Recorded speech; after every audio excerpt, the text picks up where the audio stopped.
everyone, so welcome on to video number 2 now, where I'd like to carry on from last week, where I was reading to you one of my old diaries when at the height of my obsession with babies, because as I explained, I became very interested in babies as a teenager, as a kind of spin-off interest from my very, very strong interest in the actress Kate Winslet, which came after my interest in Titanic, the historical disaster, and obviously I saw the film and that's how I got into Kate Winslet.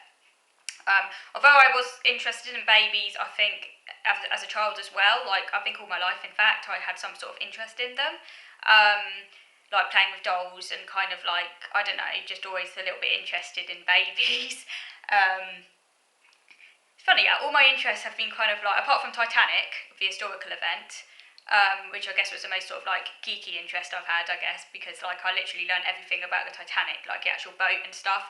But like most of my interests have been quite kind of like, I guess, stereotypically feminine, like, which is quite interesting because I've always like, I guess, like things like babies and kind of like homemaking and food and cooking are all, I guess, kind of like domestic stuff is all quite kind of like feminine. I don't know why that is. It's not like I'm like consciously trying to like enact the stereotype, because in some respects I'm not stereotypically female. I'm kind of like, I don't really identify as anything like that really. I guess I'm fairly well, I could actually talk about this in another video about like about that side of things, because certainly as a child I went through quite a kind of like masculine phase at one point, but a lot of my interests were nevertheless quite feminine, although I did have a masculine phase when I kind of like went quite kind of like boy-like at one point and liked playing with like toy swords and kind of like toy guns and stuff. So, and I was also very hyper as a child and quite kind of like, and I think at one point I almost like wanted to be a boy because I got my hair cut like really, really short and stuff. But I might talk about that in another video because that isn't really directly relevant. I'm sort of going off on a tangent actually, because I just really wanted to say that the interest in babies and kind of that kind of like domestic stuff and like homemaking and things like that and food and stuff like that has always been an element in my life from a young age, but it kind of really took off during my interest in Kate Winslet, and that's when I got really, really interested in babies. So I wanted to carry on reading really from this diary. I'm not going to name any names, I'll keep it all confidential, but my auntie, that's my mum's sister, had just had a baby quite late in life, and obviously I was really excited because this happened, as luck would have it, right during the midst of my interest in babies. So 9th January 2002, Thursday, phoned auntie. As I said, I'm not naming names, just keep it confidential, so we just call him M, just over £13, 14 weeks, just over 3 months, had just come back from baby massage. When M was placed on his front, he managed to hold his head up using his arms, hands for support, and then he managed to roll onto his side, with a little tap from the health visitor. The health visitor asked how old he was. Apparently he is quite advanced to roll over onto his side at 3 months. He was in his bouncy chair when I phoned, in his bear fleece suit, because it is quite cold in her house. Coming back from Stratford, M was awake all the way to Birmingham, looking out of the window. He cried for last 3 stops, but at Birmingham he fell asleep and stayed asleep all the rest of the way home.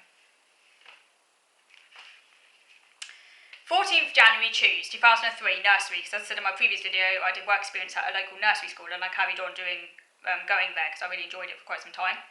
Relatively cough cold free, so good in that sense. That's because I've always had OCD. Well, I've had OCD since like late childhood, but obviously it's a lot worse than it is now. It's a lot worse now than it was then.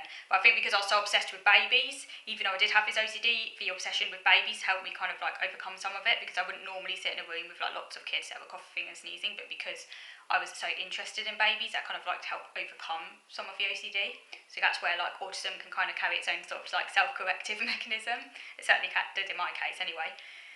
Special interest can be helpful. Practically as cold-free as last week, if not the same. Jay had a watery, runny nose, but again he often does. A few random coughs and sneezes, but very good on the cough-cold front, so I felt pretty well at ease. When I arrived, children were playing. I watched one of the youngest children in the class, called Matthew, who is apparently only around just 2 years, at play with the toy farm animals. He has soft brown hair. I asked him what noise a horse, dog and goat make, and he answered correctly to each, except for goat. For the goat he said baa instead of bleat. He sat on my lap and said something with mummy at the end. After a while I got him off my lap. A was also at play in the same area. She had loose hair and was cough cold free. J was also at play, moving a toy horse quickly round the table.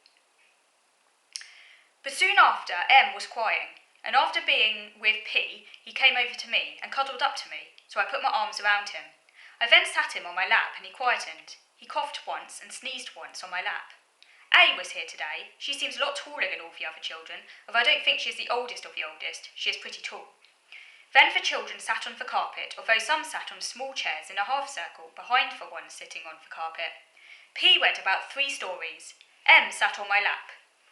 But then he got off my lap to go to the bathroom, so A sat on my lap. Now it was song time. Tommy Thumb Up and Twinkle Star were about the only songs sung using hand actions. A kept moving my hands for the actions. A was a bit constipated. She came up to P saying something along the lines of, "My poo hurt." Apparently she bled a bit from her bottom. Okay, I shouldn't laugh, but I wrote all this down, so I'm just going to read it out to you because it was incredibly detailed and nothing was spared, even the gross bits. Then it was tea time. Today it was sandwiches, Marmite, jam, cheese and pickle, ham. I sat next to D and fair-skinned, yellow-haired boy called T. M, J and F, who had her thumb in her mouth, sat on my table.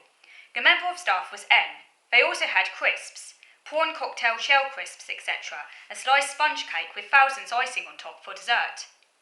J at one point was sat on the floor because he was being silly. Then they noticed that M was missing.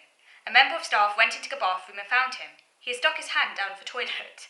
He had to wash his hands with soap and water, dry them and come in. He started crying loudly. He was placed at a table crying. Apparently he calmed down when he was placed on the potty. They guessed he might be constipated. He was soon back in the bathroom, crying, sitting on the potty. I was asked to try and bring him in. I found him sitting on the potty, naked bottom half. I encouraged him to come in. He then got off the potty. His bottom had a red patch on it. Then a member of staff went and picked him up, pulled his trousers up, and went and sat down, cradling him. I left at 4 o'clock. All the children shouted "bye" when I left. During story time, some children really got involved, particularly A. Even though she had her thumb stuck in her mouth, she joined in as well. 21st Jan, Tuesday, 2003, nursery. Slightly more coughs and colds than last time, when there was practically none, but not overly infested with colds. In fact, my main concern was that I was told that head lice was going round the nursery, although no one in this group appeared to be affected. I was told not to get too close to the children's heads, which was hard. The rest of step 3 next door was infested. No A today. J, as usual, had a runny nose. D coughed a few times at the beginning, and so did a brown-haired boy. At first, the children played. Some low music, not children's music, was being played at the back of the room behind the fence. D was running around and jumping up and down a bit in that section. Then tidy up time. Then the children went and sat on the carpet at the back of the room behind the fence. Natalie read from the story. Yellow-haired boy called T, wearing blue dungarees, no cough cold, sat on my lap.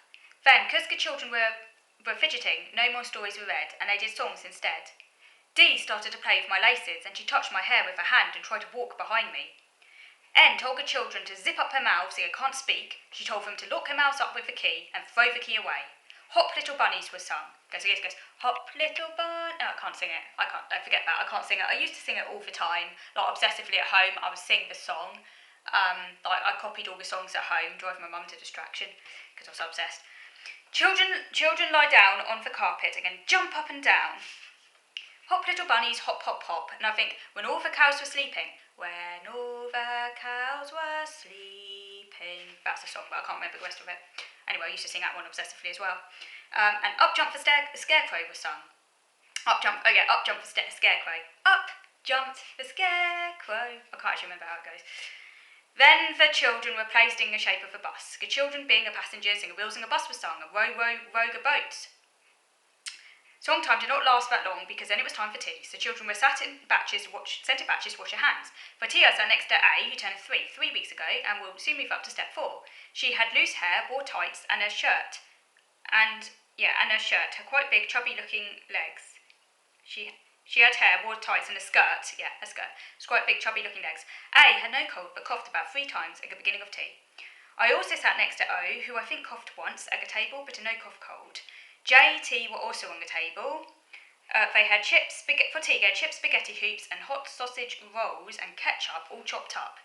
A's mum is pregnant and A said she will have a brother and he will be called C. She said after what the nursery nurse said that he will have to wear nappies because otherwise he will wet her bed. A said she likes Marmite and cheese and jam. Okay, so I'll stop there. So that just gives you some further insight to my obsession. I hope it didn't gross you out too much, providing all those rather unsavoury details about potties and things like that. But I thought, I didn't want to omit anything because, I want to give an authentic, I want to read it all out because it gives an authentic account of my interest.